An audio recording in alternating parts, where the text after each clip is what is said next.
Hey everyone, it's been a couple days since we got back with you, and a couple reasons for that. One, Joe had been away, had been with his dad for about a week, and then I worked him like a little workhorse when he got back. Two is that we had actually recorded another video on Friday, but we were interrupted by our neighbor's dog Penny, who's huge, and we haven't yet figured out if she's a Doberman or a Greyhound. I don't know, but she's huge. Like if she jumps up, she's taller than me, and she jumps up. So we spent the last couple minutes of that video trying to kick her off of us and keep her entertained, and it didn't work out. So anyway, a lot of things have happened. Of course, one, the pandemic keeps going on. Two, Easter weekend just passed, and we all got back to school, at least in our house, back to school today. So anyway, just want to give you some thoughts on that. A couple things came to my mind. One, I'm finding out that the longer this goes on, I don't know, the more I get this little knot in my stomach, like I miss everyone. I miss normal. I wonder how much longer. We've talked about you start to annoy each other. I mean, I have to be honest, I'm enjoying hanging out with him. I am, probably more than he's enjoying. It's not reciprocated. Probably more than he's enjoying hanging out with me, but Definitely. you can get on each other's nerves. So, um, if you're a mama out there with a teenage boy, Oh my gosh. Every video, you've always done I don't do this in every video. Y'all know, 14-year-olds. Y'all know. 14-year-olds. I don't know what I'm saying. I don't either. Flatulence, Flatulence, friends, friends, video games, and video games. food. And food. That was the other. Oh, yeah. It's like his regular routine. Yes. Well, he has food. He has a little flatulence. He joins his friends. He plays some videos. We eat. He has a little flatulence. He joins his friends. He plays some videos. That's a perfect schedule to me. So, I'm learning a lot. But anyway, so I don't know if that's happening to you, but it's happening to us a little bit. So we're having to be more mindful and be more honest and take time away from each other as well as time together. So anyway, and then talking about Easter, this being an Easter weekend that wasn't like any other that we've really ever celebrated, so that was very different too. And then we had a lot going on with friends and family. We've had friends this week who have had surgery. We have friends who are now dealing with cancer, having returned in their son. We have friends who have lost loved ones who have died and passed away. We've had friends who a parent has had COVID-19. We've had a friend, and Austin, thank you for sharing this out, whose son was on the Navy ship that was docked in Guam, and he is currently healthy, so we're very grateful for that. But so a lot of things on top of everything else. But I guess just for me, a couple things that stuck out in my mind this weekend was one, we actually... It's not a usual Easter. This Easter was totally different from every Easter in the past century or more. We've never had an Easter that's been online before, I don't think. Easter is like one of the biggest... More people show up More for people church. show up for church than ever. And, besides Christmas, I think. But I think one of the most uncommon things that we saw was everybody at Easter was just with themselves. No uncles or aunts or anything came over. Nobody had like maybe at home, but like nobody had big parties and a bunch of people come over and big feast basically. No one had treasure hunts. No one had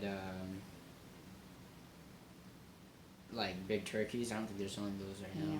Ham, yeah, I don't think anyone's selling those right now. But very different, and I think sermons were a lot different too. A lot of them were obviously online, but also just the tone of the message, I think, was pushed more about Easter than it ever is. I think now that we're at home, we have to take into account that it's harder to like realize. It's hard. Being at home is totally different than being at church. It's a whole different message. I mean, even this woman, whatever. Mother. No, you're not that. She even had a reaction because we were taking communion in here, and And of course, you do the same thing, 1 minute prayer, whatever makes you feel alone with God for a little bit, and then you eat the bread and gobble down the juice. And then, but after, she just was like shocked by how different it was taking communion at your house than it is. I think she realized that God is mobile, correct? Yeah. Yeah, and that is something I said to him. So we did take communion here, just the two of us. And I didn't have unleavened bread, so we had crackers. I think there were Triscuits and juice. Yeah, And it was Triscuits. Triscuits? It was Triscuits and pear juice, and Yeah. pear juice was very disgusting. She liked it, I think. It was not good. Anyway, And the so Triscuits were olive oil flavored. Which yeah. was, So anyway, that was our communion. But yeah, we took it here together, and it did. It just kind of hit me, because one of the things that I do, whether we're taking it at church or even here at home, is that, I just sort of hold on to to the juice and to the wine for a bit, and I just, I try to remember it's not about me, and I try to reconnect to God. And I hadn't done that here. I hadn't accepted communion at all, even though I've been watching the sermons online for the last 3 or 4 weeks. But I did because it was Easter, and it just hit me, that, yeah, we finished, and I'm like, wow, do you realize you're in your PJs? yeah, I was in my pajamas. She was in just like plain clothes. Yeah, we're very casual. We're at the house watching like some online stream online, and it was just totally different than formal Easter where you wear your nicest clothes and go to Sunday morning, and then you go to But it was still Easter. Aunt's home. But it was still Easter, and we were still worshiping, and God was still being honored. And to be honest, there's probably, I heard another minister talk about more people being reached through online service than ever before. That's pretty true. Because we are in a crisis, and so people are looking for answers, or they're looking for hope, and it's all online, and it was just... Plus, it's easy to access. Yeah, and it was just about the message, which is great. So I guess that's what hit me is like, here we accepted communion, and we accepted communion at the beginning of the service, not at the end, which is a little different for our church. It's just different. But, yeah, we accepted communion. I'm trying to use that one to reconnect, and when we were done, I just looked around and I thought... She was like, bro. There he is. Different. He's in his PJs. I'm casual. But you know what? God is here. God is here. And it was really weird. Like, for a moment, I imagined, like, scooting over so that Christ could sit down in the recliner with me and we could hang out and watch Easter service. And that was very awesome to me. And I do know, that Christ is not confined. God is not confined to any one church or one church building. I do know that the church is not the building, it is the people.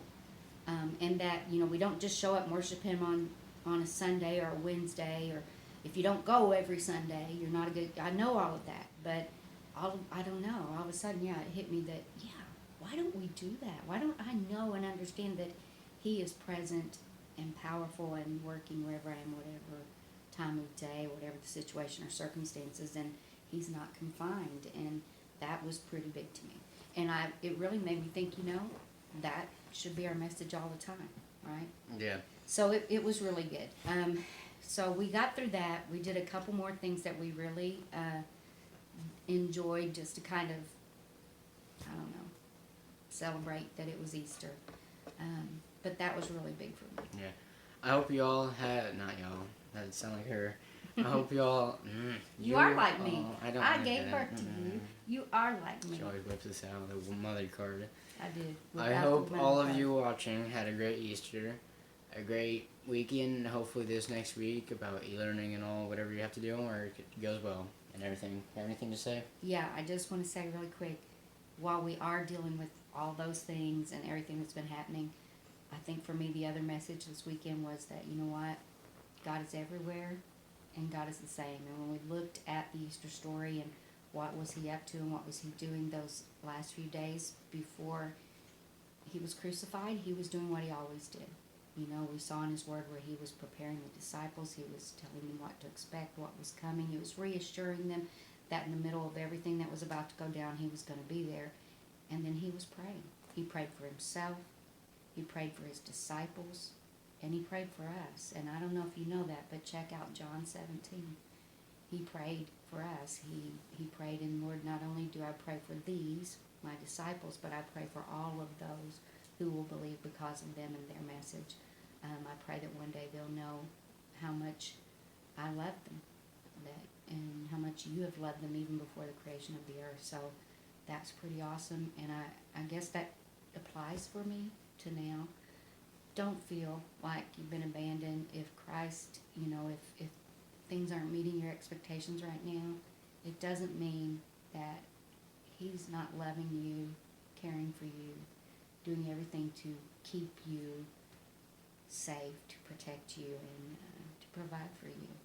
Just talk to Him, scoot over, let Him sit down on the sofa with you, and spill your heart. No fancy words, just conversation.